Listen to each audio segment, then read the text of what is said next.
श्री शिवाय नमस्तुभ्यम। स्वागत है आपका शिव पुराण श्री शत्रुद्र संहिता 38वें अध्याय में। अर्जुन द्वारा शिव जी की तपस्या करना। नंदीश्वर बोले, हे सनत कुमार जी। अर्जुन भक्ति भावना से गंगा जी के तट पर बैठकर भगवान शिव की आराधना कर रहे थे। शिव मंत्र के जाप से उनका अतुल तेज प्रकाशित हो रहा था। पांडवों को अर्जुन का तेज देखकर विजय में कोई संदेह न रहा। जब अर्जुन तपस्या करने के लिए उनसे दूर गए, तब अर्जुन के वियोग से द्रौपदी और अन्य पांडव बहुत दुखी थे, परंतु उनके मन में अटूट विश्वास था कि शिव जी की भक्ति से उनका निश्चय ही कल्याण होगा। उनके दुख को जानकर एक बार व्यास जी फिर उन्हें समझाने के लिए उनके पास आए। उन्हें देखकर पांडव बहुत प्रसन्न हुए और उनका आतिथ्य सत्कार करने लगे। तब महामुनि व्यास ने उन्हें उपदेश दिया और अनेक कथाएं सुनाई, परंतु पांडवों का दुख दूर न हुआ। एक दिन युधिष्ठिर ने महामुनि व्यास से प्रश्न किया, हे महाप्रज्ञ, किस प्रकार के दुख और कष्टों को हम भोग रहे हैं?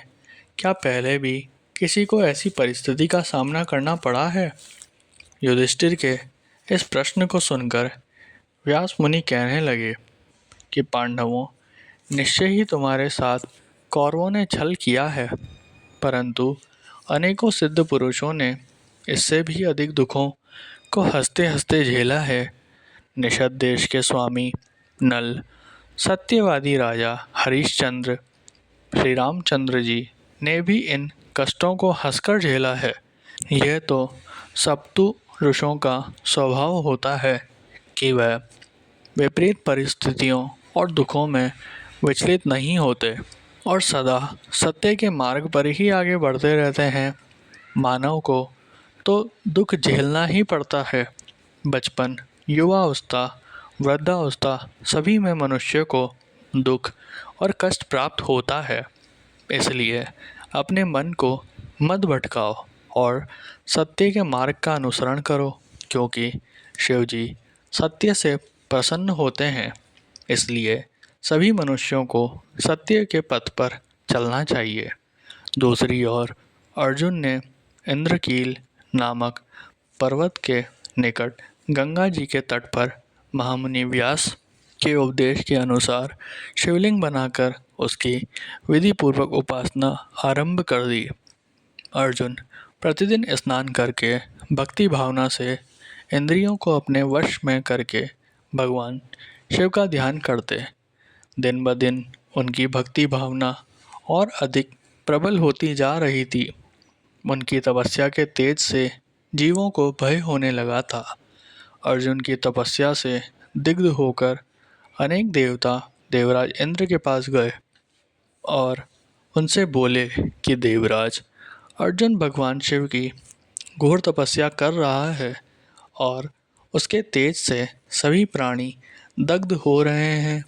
अर्जुन की तपस्या के विषय में सुनकर देवराज इंद्र उनकी परीक्षा लेने के लिए उनके पास गए। इंद्र ने ब्राह्मण का रूप धारण किया और अर्जुन के पास जाकर पूछने लगे कि तुम इतनी छोटी उम्र में तपस्या क्यों कर रहे हो? तुम मुक्ति चाहते हो या विजय के लिए तपस्या कर रहे हो? परंतु इंद्र तो मोक्ष के स्थान पर सुख प्रदान करते हैं। इंद्रदेव के वचनों को सुनकर अर्जुन को क्रोध आ गया और वे बोले, हे मुनि, आप यहाँ क्यों पधारे हैं और इस प्रकार के प्रश्नों से मेरी तपस्या में क्यों व्यवधान डाल रहे हैं? मैं शिवजी की आराधना कर रहा हूँ।